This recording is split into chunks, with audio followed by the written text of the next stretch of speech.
Couple of days తర్వాత అసెంబ్లీలో జరిగిన పరిణామాలు కానీ లేకుంటే బయట జరుగుతున్న పరిణామాలు కావచ్చు, జస్ట్ అలా షేర్ చేసి మాట్లాడదామనే ఉద్దేశంతో ఈ వీడియో పెట్టడం జరుగుతుంది.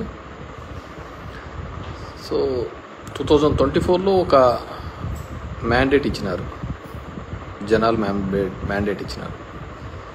సో దాంట్లో కొంతమంది ఇట్సే ఈవీఎంల వల్ల అనేది ఉంది, 49 lakh ఓట్స్ మ్యానిపులేట్ అయినాయి అనేది.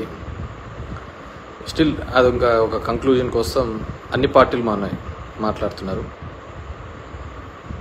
అఖిలేష్ యాదవ్ లాంటి వాళ్ళు అయితే నా దాంట్లో 80కి 80 వచ్చినా కానీ నేను ఈవీఎంస్ని అయితే నమ్మే పరిస్థితి లేదు అనే పద్ధతిలో. So I do also believe EVMs అనేది ఇట్స్ ఇదనేది వాట్ ఎవర్ మేబీ. గతంలో చంద్రబాబు నాయుడు బాగాలేదన్నారు, ఇప్పుడు బాగుంది అంటున్నారు. నేను ఎప్పటికీ ఎలక్ట్రానిక్ డివైజెస్ అనేది మేనేజ్ చేయొచ్చు, మ్యానిపులేట్ చేయొచ్చు అనే దాని మీద నేను పూర్తిగా నమ్ముతాను. So what ever maybe good or bad అనేది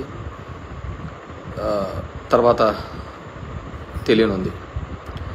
అండ్ కమింగ్ టు ప్రజలందరూ కూడా మనమందరం కూడా అనుకునే విధంగా అది కానీ లేకపోతే చంద్రబాబు నాయుడు ఇచ్చిన హామీల వల్లనో ఇంకోటో దాని వల్లనో వేసినారు అని ఒక భావన కూడా అందరిలోనూ ఉంది ఇది.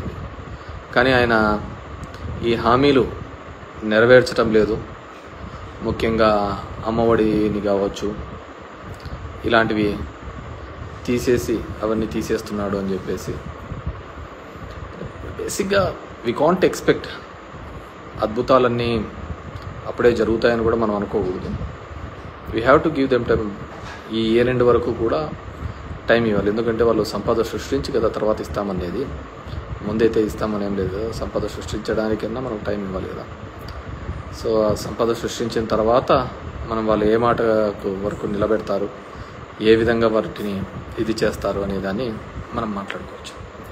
అంతకుముందు మీ దృష్టికి తీసుకొని రావాల్సినది ఇసుక ప్రభుత్వం ఒక విధానం. అంటే నేను మొదటి నుంచి కూడా ప్రభుత్వం అనేది, గవర్నమెంట్ అనేది అడ్మినిస్ట్రేషన్ చేయాలి కానీ వ్యాపారాలు చేయకూడదు అనేది.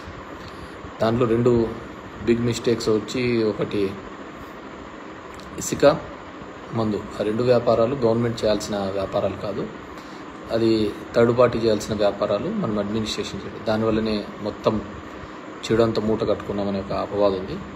స్టిల్ ఈ గవర్నమెంట్ కూడా అదే కంటిన్యూ చేస్తుంది. వాళ్ళు ఏదైతే మారుస్తామన్నారో వాటిని మార్చకుండా తిరిగి అదే కంటిన్యూ చేయడం జరుగుతుంది. ఇట్స్ వాళ్ళ ఇది. ఇసుక అనేది ఉచితం అన్నారు, అది ఏ విధంగా దొరుకుతుంది మనందరికీ తెలిసింది. బట్ మేబీ ప్రజల చేత ఎన్నుకోబడి ఉంటే we have to give time for them. వాళ్ళకు కూడా టైం ఇచ్చి దాని మీద ఏ విధంగా రియాక్ట్ అవుతారు, ఏ విధంగా చేస్తారు, చేయకపోతే ఒక ప్లాట్ఫామ్స్ మీద ఏ విధంగా మన రెస్పాండ్ కావాలా, మహిళలకు ఇచ్చే దాంట్లోకి ఏ పథకాల గురించి ఏమంట.